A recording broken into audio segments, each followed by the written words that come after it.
भिखारी का आत्मसम्मान। एक भिखारी किसी स्टेशन पर पेसरों से भरा कटोरा लेकर बैठा हुआ था।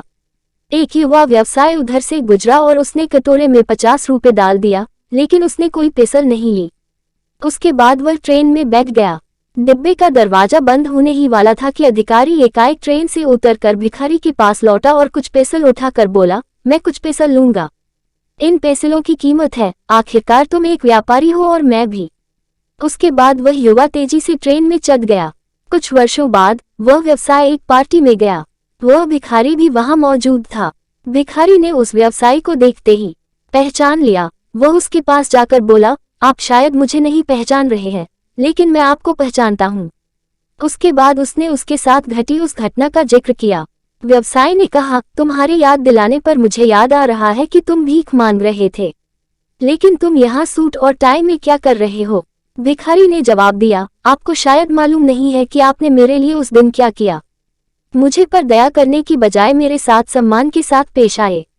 आपने कटोरे से पेसल उठाकर कहा, इनकी कीमत है, आखिरकार तुम भी एक व्यापारी हो और मैं भी। आपके जाने के बाद मैंने बहुत सोचा, मैं यहाँ क्या कर रहा हूँ? मैं भीख क्यों मांग रहा हूँ?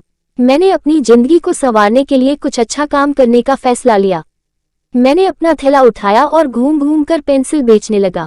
फिर धीरे धीरे मेरा व्यापार बढ़ता गया। मैं कॉपी, किताब एवं अन्य चीजें भी बेचने लगा और आज पूरे शहर में मैं इन चीजों का सबसे बड़ा थोक विक्रेता हूँ।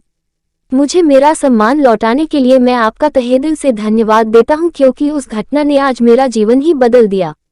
फ्रेंड्स, आप अपने बारे में क्या सोचते हैं? खुद के लिए आप क्या राय स्वयं पर जाहिर करते हैं? क्या आप अपने आप को ठीक तरह से समझ पाते हैं? इन सारी चीजों को ही हम इनडायरेक्ट रूप से आत्मसम्मान कहते हैं। दूसरे लोग हमारे बारे में क्या सोचते हैं ये बातें उतनी मायने नहीं रखती, या कहे तो कुछ भी मायने नहीं रखती, लेकिन आप अपने बारे में क्या राय जाहिर करते हैं, क्या सोचते हैं, ये बात बहुत ही ज्यादा मायने रखती है। लेकिन एक बात तय है कि हम अपने बारे में जो भी सोचते हैं उसका एहसास जाने अनजाने में दूसरों को भी करा ही देते हैं, और इसमें कोई भी शक नहीं कि इसी कारण की वजह से दूसरे लोग भी हमारे साथ उसी ढंग से पेश आते हैं।